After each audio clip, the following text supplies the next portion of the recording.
If your avocado leaves are turning brown, the leaf pattern can tell you what's going on. But it's what people do with these leaves that can actually create a lot of extra work and even reduce the tree's production. Let's take a closer look at what different brown patterns on avocado leaves actually mean, and how to tell whether you're dealing with salt stress, sunburn, pests, or something happening underground.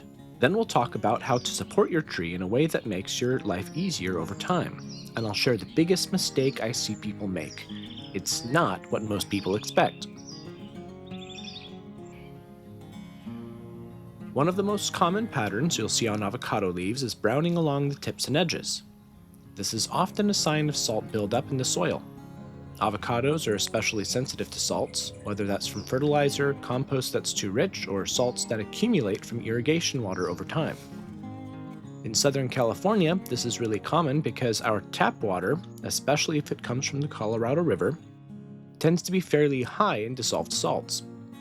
Over time, those salts build up in the root zone, and the leaf margins are often the first place stress shows up. Rain helps flush those salts deeper into the soil profile, which is one reason avocado trees often look noticeably better after a wet winter. Another pattern you might see is crispy brown patches on parts of the leaf.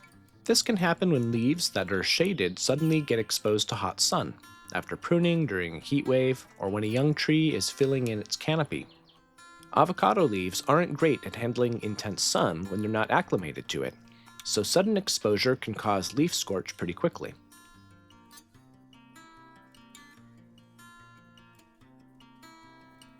If the browning looks more speckled or irregular, it can sometimes point to pest pressure or disease stress.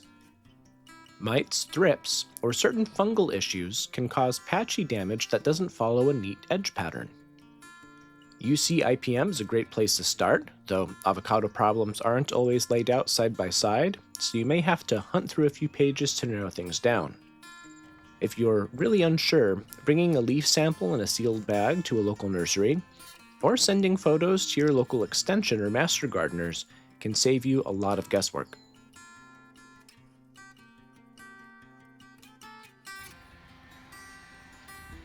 If your tree is dropping a lot of leaves or the browning seems more widespread, the issue may actually be happening below ground.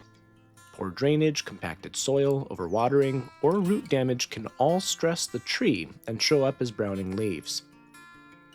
Avocados have relatively shallow, sensitive roots, so soil conditions matter a lot more than most people realize.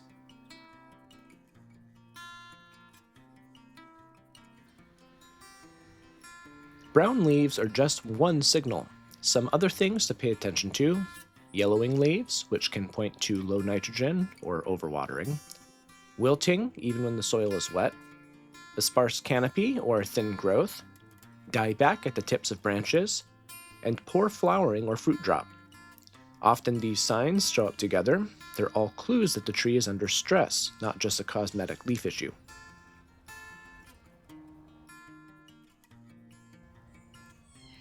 Okay, here's the biggest mistake I see people make with avocado trees: cleaning up and removing all of the fallen leaves. I know it looks tidier, but that leaf litter is doing critical work. It protects the shallow root system, helps regulate soil temperature, holds moisture in the soil, and slowly breaks down into organic matter that feeds soil life. When you constantly rake everything away, you expose the roots, dry the soil out faster, and actually make the tree work harder to stay healthy. It ends up creating more work for you and more stress for the tree. Another common mistake along these same lines: growing grass right underneath avocado trees. Grass competes directly with the tree's shallow roots for water, and it typically needs more frequent irrigation than the tree does. This mismatch stresses the avocado and makes problems like brown leaf tips worse over time, especially in dry climates. Both of these mistakes share the same root cause: working against the tree's natural systems instead of with them, which brings us to what actually helps. Because avocados are sensitive to salt buildup, natural rainfall is incredibly helpful. Rainwater flushes salts deeper into the soil, away from the most sensitive roots near the surface. If you live in a dry climate like Southern California, you can't always rely on rain. But when you do get it, it's doing important work for your tree. You don't need to overcorrect with heavy irrigation unless the tree is showing real drought stress. Avocados benefit from feeding, but more isn't better. Over-fertilizing can actually make salt stress worse and lead to more brown leaf tips, and in some cases drive lots of leafy growth at the expense of fruit. If you can, a soil test is the best place to start so you're giving the tree what it actually needs. Avocado-specific fertilizers are usually a better fit than general-purpose products. Citrus fertilizers can work since the nutrient balance is similar, but again, don't overdo it. There isn't really a magic fertilizer for avocado trees. Healthy soil does most of the work over time. I'll link one of the best resources I found on growing avocado trees in Southern California in the description if you want to go deeper on this. The goal is steady, balanced nutrition, not quick fixes. This avocado tree has been in my parents' yard since I was a kid.